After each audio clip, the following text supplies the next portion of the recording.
Hello दोस्तों। आज के इस वीडियो में आप जानेंगे कि बैंक पैसा कैसे कमाती है। क्या आपने कभी सोचा है कि आप जो भी पैसा बैंक में डिपॉजिट करते हो उन पैसों से बैंक करती क्या है। आप इस वीडियो में वो 7 तरीके जानेंगे जिससे बैंक आपके पैसों से पैसा कमाती है।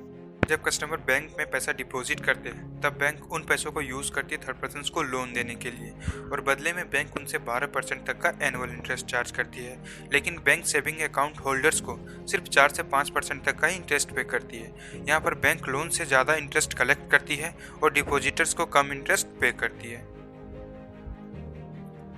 हमारे देश के जाने माने बैंक्स स्टेट बैंक और एक्सिस बैंक इंटरेस्ट से कितना रेवेन्यू जनरेट करते हैं, ये जानने से पहले हम लोग बचे 6 रेवेन्यू मॉडल के बारे में बात करेंगे और वीडियो के लास्ट में जानेंगे कि बैंक्स कितना रेवेन्यू जनरेट करती है इंटरेस्ट से।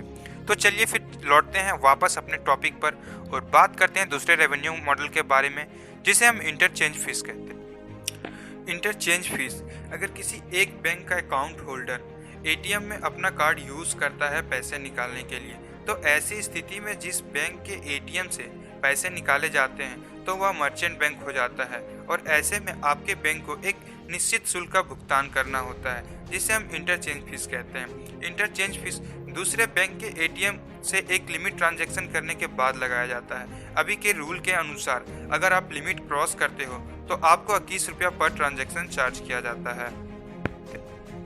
अब अगले रेवेन्यू मॉडल के बारे में बात करेंगे जिसे हम लोग मिनिमम बैलेंस फीस के नाम से जानते हैं। आपने कभी सोचा है कि मिनिमम बैलेंस फीस कब और क्यों लगाया जाता है? जब आपके बैंक अकाउंट से आपका अमाउंट एक सर्टेन अमाउंट से नीचे या फिर कम हो जाता है तब bank minimum balance fees charge करती है ताकि आप अपना अकाउंट को मेंटेन रखें। और जब आप एक सर्टेन अमाउंट को मेंटेन करने लगते हैं तब बैंक के पास ज़्यादा से ज़्यादा पैसा डिपॉजिट होने लगता है, और फिर बैंक इन पैसों को यूज़ करती है तरह तरह के लोन देने के लिए, जैसे कि home loan, car loan, education loan, और इस तरह से बैंक लोन से ज़्यादा इंटरेस्ट कलेक्ट करती है और डिपॉजिटर्स को कम इंटरेस्ट पे करती है। कुछ ऐसे बैंक्स हैं जो average minimum balance fees charge करती है, जैसे कि HDFC, ICICI, IDBI और IDFC। इस चार्ट के जरिए हम लोग जानेंगे कि HDFC bank average minimum balance fees कितना चार्ज करती है।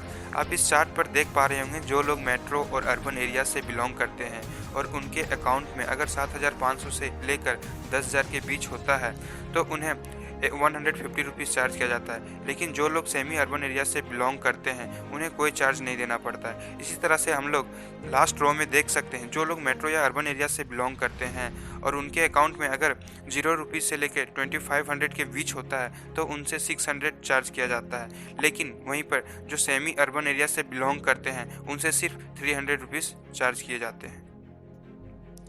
चलिए अब चलते हैं चौथे रेवेन्यू मॉडल की ओर, और हमारा चौथा रेवेन्यू मॉडल है late payment fees. Late payment fees तब चार्ज किया जाता है जब कस्टमर्स अपने क्रेडिट कार्ड का बिल अगर अपने सीमित समय पर पे नहीं करता है तब उसे लेट पेमेंट फीस चार्ज किया जाता है। और late payment fees bank to bank vary करता है। सपोज एक राम नाम का लड़का है जो अपने क्रेडिट बिल हर एक 25 तारीख को पे करता है, लेकिन जब वो किसी कारण अपना पेमेंट 25 तारीख को नहीं कर पाता है तब ऐसे सिचुएशन में लेट पेमेंट फीस चार्ज किया जाता है।